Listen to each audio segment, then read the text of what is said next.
السلام عليكم ورحمة الله وبركاته. الحمد لله نحمده ونستعينه ونستغفره ونؤمن به ونتوكل عليه ونعوذ بالله من شرور أنفسنا ومن سيئات أعمالنا. من يهده الله فلا مضل له ومن يضلل فلا هادي له. ونشهد أن لا إله إلا الله وحده لا شريك له ونشهد أن سيدنا ونبينا ومولانا محمدا عبده ورسوله صلى الله تعالى عليه وعلى آله وصحبه وبارك وسلم تسليما كثيرا. أما بعد، أعوذ بالله من الشيطان الرجيم. بسم الله الرحمن الرحيم. قل إن كنتم تحبون الله فاتبعوني يحببكم الله ويغفر لكم ذنوبكم الله غفور رحيم.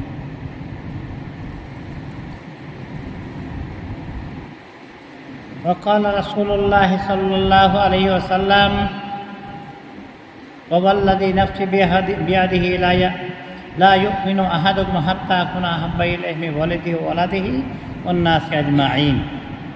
ما كان محمد أبا أحد من رجالكم ولكن رسول الله وخاتم النبيين وكان الله بكل شيء عليما.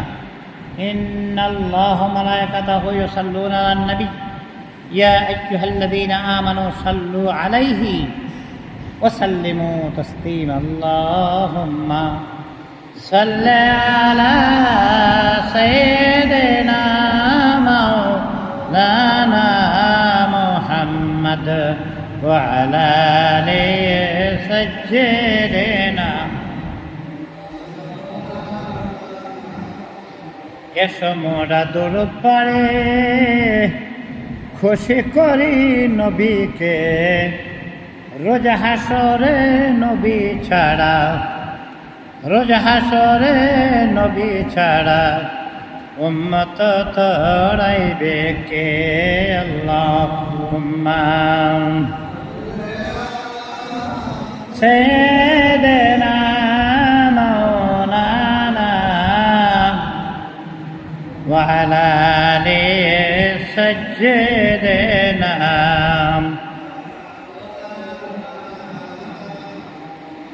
বিশ্বনবীর আগমনে এ জগৎ হলো উজালা।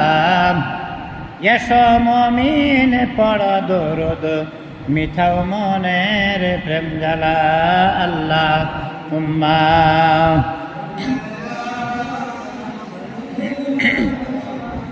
মাওলানা মুহাম্মদ ওয়া আলা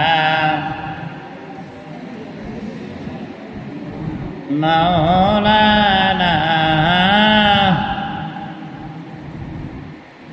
সম্মানিত উপস্থিতি, সমস্ত তারিফ আল্লাহ তাবারক ওয়া তাআলার জন্য, যে আল্লাহ জাল্লা জালালুহু আমাদেরকে এই পবিত্র জুম্মাবার দিনে দুনিয়ার সমস্ত কাজ থেকে ফারেক করে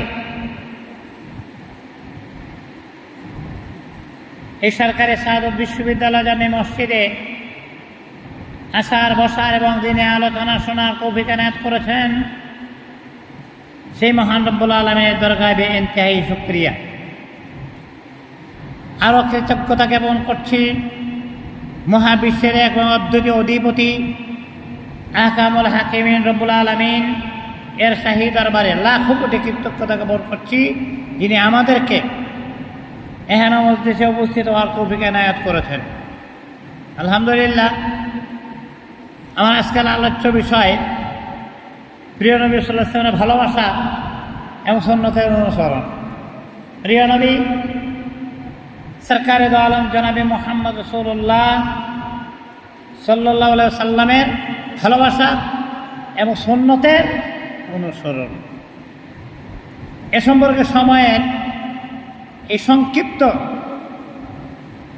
পরিসরে যতটুকু সম্ভব একটু আলোচনার ক্ষুদ্র প্রয়াস আমি চালিয়ে যাব।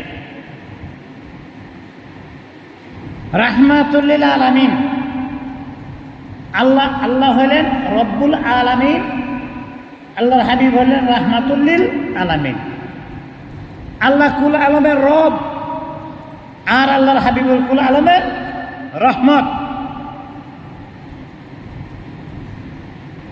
নবী সাল্লাল্লাহু আলাইহি ওয়াসাল্লামের আদর্শই জাতি, ধর্ম, বর্ণ নির্বিশেষে বিশ্বের সকল মানুষের ইহলৌকিক এবং পরলৌকিক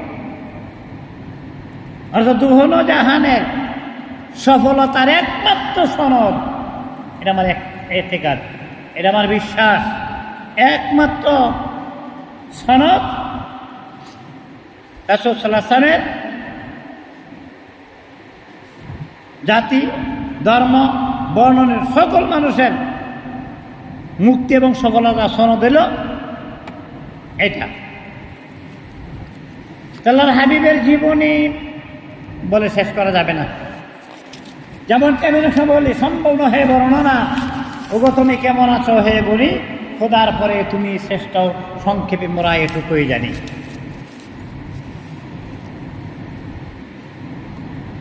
একবার আল্লাহর হাবিব রাস্তায় যাচ্ছিলেন, রাসূল সাল্লাল্লাহু আলাইহি ওয়াসাল্লাম এক ব্যক্তিকে ডাক দেয়, শোনো, আমি তোমাকে একটা সুন্দর কথা বলতে চাই, কাজের কথা বলবো। সে বলল, ঠিক আছে বলেন, কি বলতে চান আপনি বলেন। আল্লাহর হাবিব ইরশাদ করলেন, তুমি কালেমায় শাহাদাত পড়ে মুসলমান হয়ে যাও, তুমি কালেমায় শাহাদাত এটা পড়ে মুসলমান হয়ে যাও। সে বলল, আল্লাহ পাকের একত্ববাদ, আল্লাহ যে এক অদ্বিতীয়, যে প্রমাণ কি, একটা প্রমাণ দেন, তাই আমি কলমা পড়ব। সে বলল, আল্লাহ পাকের একত্ববাদ এবং আপনাদের নবী, এটা প্রমাণ কি আপনি দিতে পারবেন আমার কাছে? যদি প্রমাণ দিতে পারেন তাহলে আপনাকে নবী বলে স্বীকার করব। আল্লাহর হাবিব বলে, ওই যে গাছটা দেখতেছেন, ওই গাছটা এটাই প্রমাণ, ওই গাছটা প্রমাণ। কিভাবে বলতে চান? কিতাবে লেখছে এই গাছটা ছিল বনের কিনারে, দূরে কিনারে ছিল। আল্লাহর হাবিব সাল্লাল্লাহু আলাইহি ওয়াসাল্লাম বলে, ওই গাছ আসো, নিকটে আসো। সাথে সাথে গাছটা সরে জারা দিয়ে আল্লাহর হাবিবের নিকটে এসে দাঁড়িয়ে গেল। এবং কিতাবে লেখছে আল্লাহর হাবিব বলল, সাথে সাথে দ্রুততম গতিতে গাছটা উঠে আল্লাহর হাবিবের কাছে আসলো। এবং আল্লাহর কুদরতে বৃক্ষটা জবান খুলে গেল। প্রিয় নবী সাল্লাল্লাহু আলাইহি ওয়াসাল্লাম বৃক্ষের কাছ থেকে 3 বার সাক্ষ্য করলেন, বারবার অর্থাৎ 3 বার এই গাছটা বলল, আশহাদু আল্লা ইলাহা ইল্লাল্লাহু ওয়া আন্না মুহাম্মাদান আবদুহু ওয়া রাসূলুহু। 3 বার বলল, এই গাছটা বলল। প্রতিবারই বৃক্ষে বলল, হ্যাঁ আপনার কথাই সত্য, আপনার কথাই সত্য, নিশ্চয়ই আল্লাহ এক এবং অদ্বিতীয়, আল্লাহ প্রেরিত রাসূল আপনি, এদের সন্দেহের লেশ মাত্র। এরপর আবার গাছটা আপন গতিতে নির্দিষ্ট স্থানে চলে গেল। সুবহানাল্লাহ। আমরা নবীকে চিনি নাই, গাছ, বৃক্ষ, তরুণতা, বনের হরিণী পর্যন্ত আল্লাহর হাবিবকে চিনল। যদি সত্যিকার অর্থে আমরা আল্লাহর হাবিবকে ভালোবাসতে যদি শিখতাম, তাহলে আমরা তার পূর্ণ অনুসরণ করতাম। অর্থাৎ যে আল্লাহর হাবিবকে ভালোবাসে, তার হচ্ছে সেদিন আল্লাহর হাবিবকে কি করে অনুকরণ করে। মিশকাত শরীফ একটা হাদিস গ্রন্থ, যে 30 পৃষ্ঠার মধ্যে একটা হাদিস আসছে। আল্লাহর হাবিব বলেন, মান তামাসসাকা বিসুন্নতি ইনদা ফাসাদি উম্মতি, মান তামাসসাকা বিসুন্নতি ইনদা ফাসাদি উম্মতি ফালাহু আজরু মিআতি শাহীদ। যে ব্যক্তি আমাকে ভালোবাসে, যে আমার একটা সুন্নতকে আঁকড়ে ধরে রাখবে, সে ব্যক্তি 100 শহীদের সমান সওয়াব পাবে। আর যে ব্যক্তি আমাকে ভালোবাসলো, মান আহাব্বা সুন্নতি ফাকাদ আহাব্বানি কানা মাই ফিল জান্নাহ। যে ব্যক্তি আমাকে ভালোবাসলো, যে আমার সুন্নতকে ভালোবাসছে সেজন্য আমাকে ভালোবাসলো, যে আমাকে ভালোবাসলো সে জান্নাতে আমার সাথে থাকবে। এরপরে বলছে মুসলিম শরীফ সহিহ হাদিসের সিরিয়াল 2 নম্বর, বুখারীর পরে মুসলিমের অবস্থান। মুসলিম শরীফের 175 নম্বর পৃষ্ঠায় হাদিস আল্লাহর হাবিব ঘোষণা করেছেন, মান সাল্লাল্লাহু ওয়াহিদাতান সাল্লাল্লাহু আলাইহি, যে ব্যক্তি আমার উপর একবার দুরূদ শরীফ তেলাওয়াত করে ওই ব্যক্তির উপর আল্লাহ তাবারক ওয়া তাআলা 10টা রহমত নাজিল করেন, 10টা রহমত নাজিল করেন। মিশকাত শরীফের 86 নম্বর পৃষ্ঠায় আরেকটা হাদিস আসছে, এরকমভাবে বলছে, রাসূল ইরশাদ করেছেন, নিশ্চয়ই কিয়ামতের দিন সবচেয়ে কাছে ওই ব্যক্তি থাকবে যে ব্যক্তি আমার উপর বেশি বেশি করে কি করছে, দুরূদ শরীফ তেলাওয়াত করেছে। অন্যত্র আসছে, ওই ব্যক্তি মুমিন কামেল হতে পারবে না ততক্ষণ পর্যন্ত যতক্ষণ পর্যন্ত আমার নাম শুনছে, দুরূদ শরীফ পড়েন। অর্থাৎ আল্লাহর হাবিবের ঘোষণা যে লা ইউমিনু আহাদুকুম হাত্তা আকুনা আহাব্বা ইলাইহি মিন ওয়ালিদিহি ওয়া ওয়ালাদিহি ওয়ান নাস আজমাইন। যে ব্যক্তি আমাকে ভালোবাসে, যে ব্যক্তি আমাকে ভালোবাসতে চায়, আমার ভালোবাসা নজির স্থাপন করতে যায়, তাহলে তার উচিত সে যেন তার যা কিছু আছে সব কিছু আমাকে ভালোবাসবে, এমনকি তার জানের চেয়ে বেশি ভালোবাসবে। সেই জন্য আল্লাহ হাবিবের সুন্নতের উপর ইত্তেবা, সুন্নতের উপর আমল করা আমাদের একান্ত দরকার। মানুষের জন্ম থেকে মৃত্যু পর্যন্ত, যেমন আমরা বলি আপাদ মস্তক, পা হইতে মাথা পর্যন্ত, এরকমভাবে জন্ম থেকে মৃত্যু পর্যন্ত প্রতিটি কাজের ইসলামের নিয়ম কানুন আছে। তন্মধ্যে যে কাজগুলোতে আমরা নিত্যদিন লিপ্ত হই, যে কাজের মধ্যে আমরা নিত্যদিন লিপ্ত হই, যে কাজ সমূহের প্রতি সুন্নত, দেখুন আমাদের জানা, যেমন আমি ঘুম থেকে যখন উঠি, উঠার সাথে সাথে মুখমণ্ডল চক্ষু মর্দন করা, কি চোখ আমরা কষ্টাই ঘুমটা দ্রুত সরে যাওয়ার জন্য, যাতে তন্দ্রাচ্ছন্নতাটা এটা কী হয়, দূর হয়ে যায়। এবং 3 বার কালেমাতুত তাইয়্যিবা পাঠ করা, কালেমাতুত তাইয়্যিবা পাঠ করা, লা ইলাহা ইল্লাল্লাহু মুহাম্মাদুর রাসূলুল্লাহ। এবং ঘুম থেকে জাগার পরে ছোট্ট একটা দোয়া আছে, আলহামদুলিল্লাহিল্লাযী আহইয়ানা বাদামা আমাতানা ওয়া ইলাইহিন নুশুর। আলহামদুলিল্লাহিল্লাযী আহইয়ানা বাদামা আমাতানা ওয়া ইলাইহিন নুশুর, এই দোয়াটা। 4 নম্বরে মেসওয়াক, আমরা ওযু করব, ওযু করার আগে মেসওয়াক করব। যদিও সত্য সুন্নত মনে করি, দাম আল্লাহর কাছে অনেক। ঘুমানোর আগেও কিন্তু মেসওয়াক করার কথা আসছে, এবং ঘুম থেকে জাগার পরেও মেসওয়াক করার কথা আসছে, আল্লাহর হাবিব করছেন, এটা সুন্নত।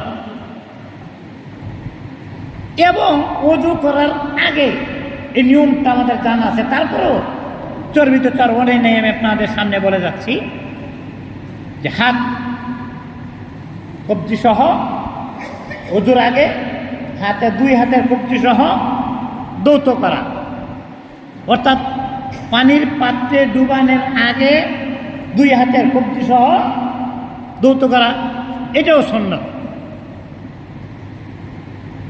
এরপর আমরা কি করি, টয়লেটে যাই, বাথরুমে যাওয়ার পূর্বে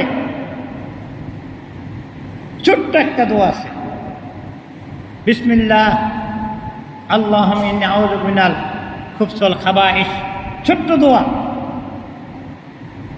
মসজিদে ঢোকার সময় আমরা ডান পা সামনে দিই, মসজিদে ঢোকার সময় ডান পা সামনে দিই, কিন্তু বাথরুমে ঢোকার সময় বাম পা সামনে।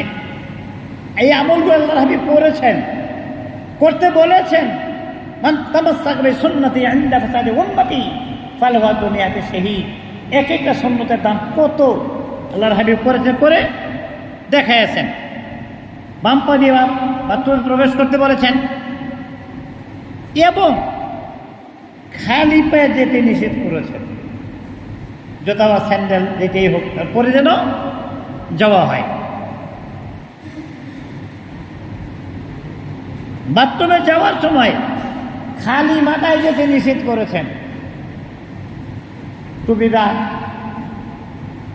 অন্য কিছু বা অন্য কাপড় দিয়া কি আমরা গামছা মাথায় দিই, অনেক সময় টুপি নেতার গামছা যদি মাথায় দেওয়া হয়, ওটা খালি মাথায় বাথরুমে প্রবেশ করতে আল্লাহর হাবিব নিষেধ করেছেন। আল্লাহ তাআলার কথার নামগুলো দুই ভাগে বিভক্ত। একটা হলো জাতি নাম আর একটা সিফতি নাম। জাতি নাম হইল আল্লাহ, এটা জাতি নাম। আর সিফতি নাম হলো গুণবাচক নাম। আমরা পড়ি না আল্লাহ ইয়া রহমান ইয়া রহিম, ইয়া আল্লাহ ইয়া রহমান ইয়া রহিম, ইয়া হাইয়্যু ইয়া কাইয়্যুম। কি মধুর নাম! আল্লাহ বলতেছে আমার ৯৯টার নাম, হ্যাঁ, তোমরা এই নামে ডাকো, তোমরা আমাকে এই নামে ডাকো, বদনি আমাকে এই নামে ডাকো। তাহলে একটা হলো জাতি নাম আল্লাহ, এছাড়া যত নাম আছে সব রহমান, রাহিম, গাফফার, সত্তার, কাহার, জব্বার, মালিক, মুহাইমিন, এই যত নাম আছে এ গুণবাচক নাম। তো বলছে গুণবাচক নাম। রাসূল সাল্লাল্লাহু আলাইহি ওয়াসাল্লাম কোরআনের আয়াত অথবা হাদিসের অংশ কাগজ, লকেট, আংটি কিংবা অন্য কিছুর উপর লেখা থাকে এবং তা দৃশ্যমান হয়, তাহলে বাথরুমে যাওয়ার পূর্বে এটা খুলে রাখতে বলেছে। যদি দৃশ্যমান, কিন্তু শব্দটা আমি দৃশ্যমান বলেছি, যদি আংটির মধ্যে লেখা থাকে কোরআনের আয়াত, আল্লাহর হাবিবের নাম, আল্লাহর নাম দেখা যায় যদি, তাহলে এটা খুলে রেখে যেতে বলেছেন। যদি দৃশ্যমান হয়,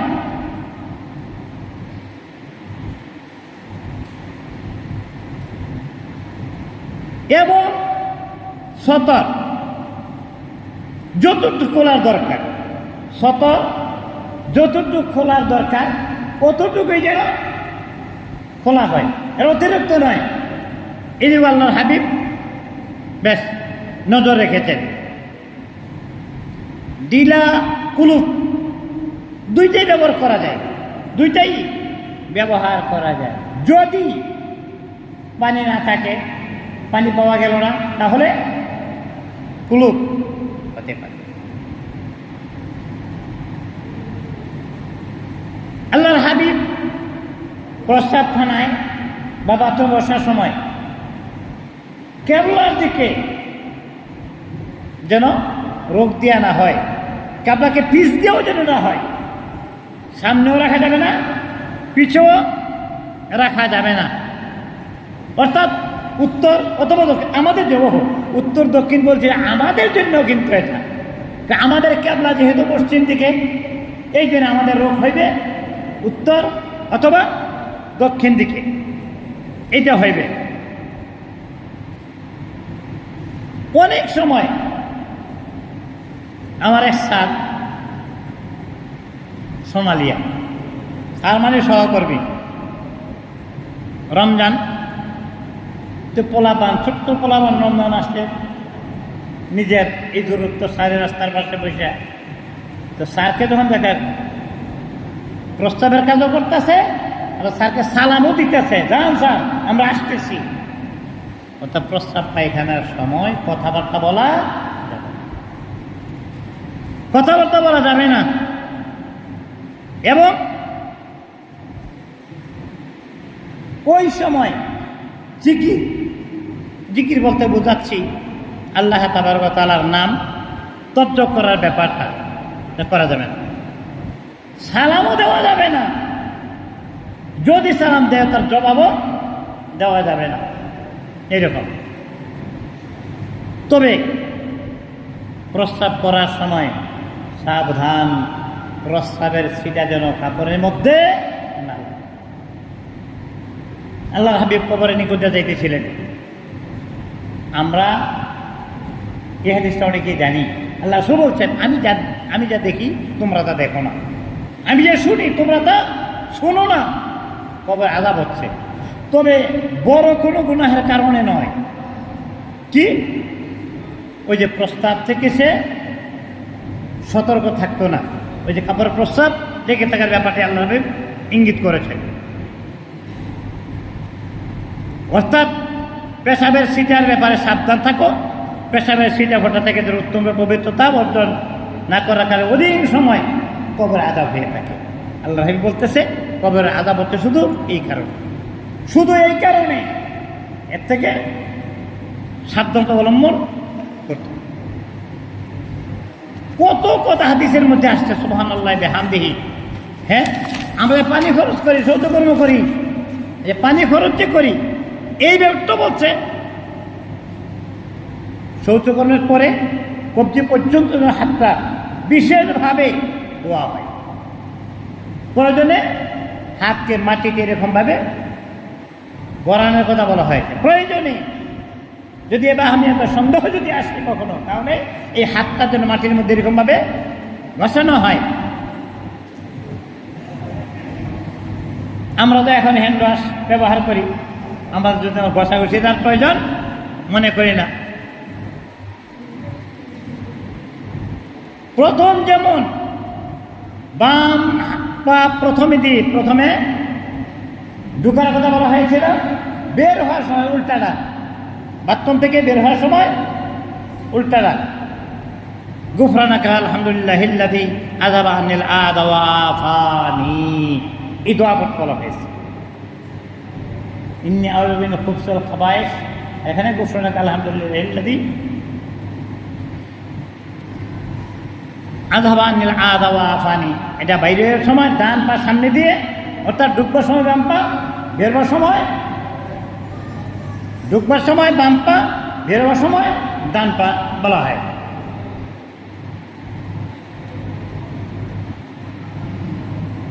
আল্লাহ হাবিব বিশেষভাবে বলেছেন, কেউ বাথরুমে ঢুকছে আর একজন এসে তাড়াহুড়া দিন, এই তাড়াতাড়ি করা, এই তাড়াতাড়ি, আর এই নিয়ে কতক্ষণ লাগে। এটা বাস্তব আমি দেখছি আরাফাতের ময়দানে তখন তো সিরিয়াল থাকে, 30 থেকে 40 জনের সিরিয়ালটা থাকতে পারে। কাজী বাথরুমে যাওয়ার অন্তত আধা ঘন্টা আগে কম যে সিরিয়াল লাগাইতে হয়, এখন তা করতে হয় না। সৌদি সরকার এখন অনেক তত্ত্বর, এখন এত কিছু করতে হয় না, তারাও শুরু করে দিচ্ছে। লাইন ছাড়ে এসে মানে তাড়াহুড়া যে নক করছে, বের হয়ে এল জায়গাটা খুব আনন্দের, খুব সুখের জায়গা, যে আমি বসে হিসাব জিজ্ঞাসা করতেছি। হ্যাঁ, আপনি তো যে ধাক্কা দিচ্ছেন, আমার পায়খানার উপরে উঠে গেছে, আর সময় আমার বেঁচে লেগে গেছে। হ্যাঁ, এটা কামের কাম করলেন। আল্লাহ হাবিব কত সতর্কতা কথা বলা হয়েছে যে দরজায় নক করা এটা বড় অন্যায় এবং অবদ্ধতার আচরণ বলে মনে করি।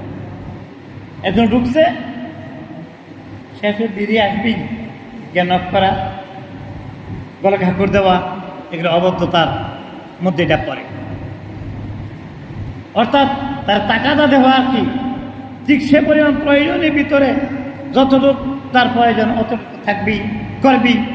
তাই এদিকেও খেয়াল রাখতে হবে। তো আল্লাহর হাবিব কোন দিকে যাব? সব দিকেই আল্লাহর হাবিবের সন্ন্যত আমাদের জন্য সামনে আদর্শ হয়ে আছে।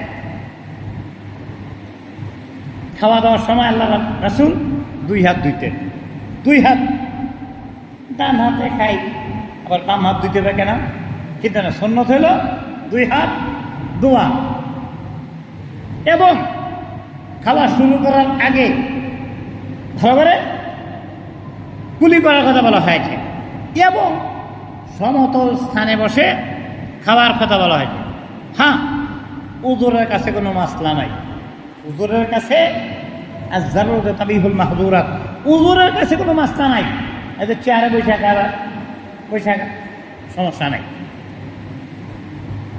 তবে মুহাদ্দিসিনে কেরাম বলেন সুন্নতের খেলা, সুন্নতের খেলা। চেয়ার টেবিলে বসে খাওয়ার সময় পা থাকে, পা থেকে জুতা খুলে বসার কথা বলা হয়। চেয়ার টেবিলে বসে খাওয়ার সময় যা পায়ে আমাদের জুতা থাকে, এদের কত আদরের কথা বলা হয়েছে যে পায়ে জুতা যেন খুলে নেওয়া হয়। এই ব্যাপারটা সম্পূর্ণ নিষিদ্ধ, যে খাওয়ার সময় হাঁটতে হাঁটতে খাওয়া, চলাফেরা করতে করতে খাওয়া নিষিদ্ধ। আল্লাহর হাবিব খাওয়ার দস্তরখান বিছিয়ে খাওয়ার জন্য সুন্নাত জারি রেখেছে। সুন্নাত দস্তরখানে বসে খাওয়া, দস্তরখান বিছিয়ে খাওয়া সুন্নাত। এবং খাওয়ার সময় একটা নিয়ম কি, আমি খাবো, শরীর শক্তি সঞ্চয় হবে, এই শক্তি দিয়ে আমি আল্লাহকে ডাকবো, আল্লাহর ইবাদত করব, এই জন্য আমি খাচ্ছি। এবং খাবার সামনে আসে সাথে সাথে ছোট্ট একখানা দোয়া আছে, আল্লাহুম্মা বারিক লানা ফীমা রাযাকতানা ওয়া কিনা আযাবান নার। আল্লাহুম্মা বারিক লানা ফীমা রাযাকতানা ওয়া কিনা আযাব। এই দোয়া ছোট্ট দোয়া, আমরা সময় পেলে আদিয়ে মাসনুনা আছে, আদিয়ে মাসনুনা আছে, দোয়ার বইয়ের ছোট্ট ছোটি বই আছে, এই দোয়াগুলি আছে। আল্লাহুম্মা বারিক লানা ফীমা রাযাকতানা ওয়া কিনা আযাবান নার। এবং খানা খাওয়ার শুরুতে বিসমিল্লাহ, অর্থাৎ বিসমিল্লাহি ওয়া আলা বারাকাতিল্লাহ, বিসমিল্লাহি ওয়া আলা বারাকাতিল্লাহ। কথাটা ছোট কিন্তু তার সওয়াব অনেক, কথাটা ছোট কিন্তু তার সওয়াবটা অনেক। এই জন্য বিসমিল্লাহি ওয়া আলা বারাকাতিল্লাহ। অনেক সময় তো খাবার শুরুতে দোয়া মনে নাও থাকতে পারে, তাড়াহুড়া লাগলে অনেক সময় দোয়া মনে হয়, দোয়া মনে নাও থাকতে পারে। তাহলে তখন কি দোয়া পড়ব? বিসমিল্লাহে আউয়ালুহু ওয়া আখির, বিসমিল্লাহ আউয়ালুহু ওয়া আখির, এটা পড়বে। খাওয়ার সময় অনেক সময় দেখা যায় প্লেটের মধ্যে অর্ধেক রাইখে উঠে জায়গা না, প্লেট ভালো পরিষ্কার করে আল্লাহর হাবিব খেয়েছেন। শুধু কি তাই? আল্লাহর হাবিব আঙ্গুল চেটে চেটে খেয়েছেন। এক একটা আঙ্গুলের এক একটা বরকত আছে, এক একটা আঙ্গুলের এক একটা বরকত আছে। আল্লাহর হাবিব প্লেটটা খুব পরিষ্কার করে খেয়েছেন। কাউকে কাউকে অনেক মুহাদ্দিসিনে কেরামকে আমি দেখেছি খাওয়ার পরে প্লেটের মধ্যে পানি দিয়ে আবার এমনভাবে খেয়েছে একেবারে। আমি আসার আগে হযরতুল্লাহ জানাব হযরত মাওলানা আব্দুল মালিক সাহেব কুমিল্লা এখানে ছিলেন, ইরশাদ কলেজে ইসলামিক স্টাডিজের প্রফেসর ছিলেন মাওলানা আব্দুল মালিক সাহেব। ইনি কোন এক দাওয়াতে গিয়েছেন। ওই দাওয়াতে দেখা গেল অনেকে প্লেটের মধ্যে 3 ভাগে 1 ভাগ বর্দাউর্দি এরকম খাবার রেখে রেখে উঠে যাচ্ছে। আর তিনি এমনভাবে চেটে চেটে খাইলেন, ওই দাওয়াতে খাইলেন আর বললেন মুসলমান এরকমভাবে খায়, খায় আর বলতেছে মুসলমান এরকমভাবে খায়। কিন্তু অনেকে তো মনে করবে জীবনে বলি আর এমন খাওয়াইনি, পায় নাই। আর ইনি যে খানা খাইছে মানে চোখেই দেখে নাই। যিনি এই খাওয়া খাইছে অনেকে দেখে না, চোখেও দেখে নাই। আপনারা অবশ্যই জানেন আমি বাংলাদেশ সালাফ ইন্স্যুরেন্স কোম্পানির শরিয়া বোর্ডের উপদেষ্টা। খাওয়ার জন্য আমাদের কাছে খাইতে দেয় 1800 টাকা খাইতে দিত। আজ থেকে 15 বছর আগেই 1800 টাকার খাবার খাইতে দিত। তো অনেকে বলতো টাকাটা বলে দিয়ে দিল, কি এবার এত টাকা খাওয়ার দরকার থাকে? অনেকে মন্তব্য করতো আর কি, না এটারও দরকার আছে। 1800 টাকা। মাওলানা মালিক সাহেব অত্যন্ত জ্ঞানী গুণী ব্যক্তি ছিলেন। আমি স্বল্প সময় ওনাকে দেখেছি, হয়তো মাস 1.5 থেকে 2 মাস দেখেছি ওনাকে। ওনার খাওয়া দেখে মনে হয়েছে জীবনে ইনি ভালো খাবার খাইয়া দেখে নাই। ইনি বলতেছে আমি মালিক যে খাবার খাইছি অনেকটা চোখই দেখে নেই। আঙ্গুল ভালো মতো চেটে খাওয়া এটা সুন্নত।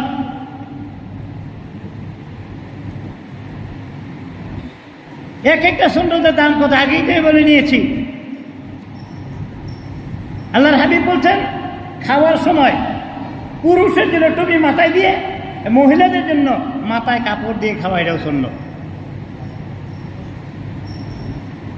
অনেক সময় দেখা যায় এই খানার মধ্যে দুনিয়ার যত ফয়সালা কথাবার্তা আমরা সেরে ফেলি। আল্লাহর হাবিব নিষেধ করেছেন। আল্লাহর হাবিব নিষেধ, যেহেতু আল্লাহর হাবিব নিষেধ করেছেন, নিশ্চয়ই এই কথাবার্তা বলার মধ্যে বরকত ছাড়া, কথাবার্তা বললে বরকত হবে না। আল্লাহর হাবিব যখন পানি পান করতেন 3 শ্বাসে পান করতেন, 3 শ্বাসে পান করতেন।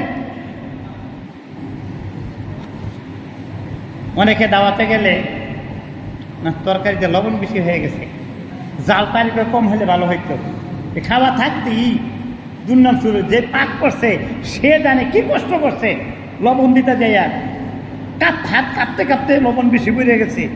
আর বলতে আল্লাহর হাবিব কোনে দাওয়াতে গেছেন, আরো কে আছে, আরো কে আছে, আল্লাহর হাবিব সবই খেয়ে ফেলছেন। পরে দেখা গেল যে আল্লাহর হাবিব এত পছন্দ করছেন খাবারটা, পরে দেখা গেল এই খাবার একেবারে তিক্ত, লবণ বেশি পড়ছে। আল্লাহর হাবিব খেয়ে নিয়েছেন যাতে এইটা অন্য খেয়ে আর দুর্নাম করতে না পারে। ঠিক এইটা বলছে খাবারের দোষ বের না করা চাই, খাবারের দোষ বের না করা চাই। অনেক সময় আসান এমনটি খাইতে বইসেই না লবণ কমাইছে, মরিচ বেশি হয়েছে, জালে কমাইছে, গোস্তকে লবণ আর একটু নরম হইলে ভালো হইতো, যে কোন দোকানের কোথাকার দই আনছে রে, শুরু করে দেয়। এইগুলি না বলা উচিত। অনেক সময় আমরা গরম খাবার সামনে আসতে ফু দিয়ে দিয়ে খাই, আল্লাহ হাবিব নিষেধ করেছেন। এটা বিজ্ঞানসম্মত বটে, ফু দিয়ে খাইতে আল্লাহ হাবিব নিষেধ করেছেন। কেন নিষেধ করেছেন? এই 1450 বছর পরে আল্লাহ হাবিবের কথাটা বিজ্ঞানসম্মত হয়েছে। বিজ্ঞান বলেছে খাবার গরম ফু দিয়ে খাইতে বিজ্ঞানও নিষেধ করেছে। আল্লাহর হাবিব খাবার পরে 15 থেকে 20 মিনিট এই সময় পরে পানি পান করতেন, খাবারের সাথে সাথে পানি পান করতে নিষেধ করেছেন। 15-20 মিনিট পরে পানি পান করতে বলেছেন এবং বলছে তোমরা পেট একেবারে দুটো পর্যন্ত পাইছি পরের উপরে আর মনে যা চায় খুব খাইলাম, আল্লাহ হাবিব নিষেধ করেছেন। কি বলছেন? পেটের 3 ভাগের 1 ভাগ খালি রাখতে বলেছেন, 3 ভাগের 1 ভাগ খালি রাখতে বলেছেন। এবং খাওয়ার পরে পরেই ঘুমাতেও নিষেধ করেছেন। খাওয়ার সাথে সাথে খাইছি বস যে পই রাখা ঘুম দেয় আগে না, আল্লাহর সাথে সাথে ঘুমাইতেও নিষেধ করেছেন। খাওয়ার পরে পরে উত্তম রূপে মুখ পরিষ্কার করতে বলা হয়েছে, মুখ এবং দাঁত দুইটা পরিষ্কার করতে বলা হয়েছে।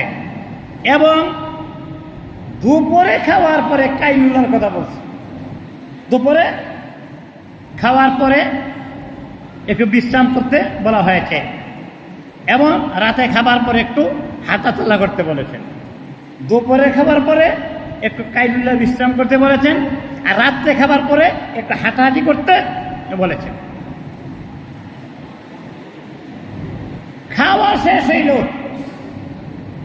তারপরে যদি নিজের বাড়িতে খাই তাইলে এক দোয়া, পরের বাড়িতে খাইলে আরে আল্লাহুম্মা আতিমান আতামানি ওয়া আসকিমান সাকানি, পরের বাড়িতে খাইলে এই দোয়া করতে বলছে।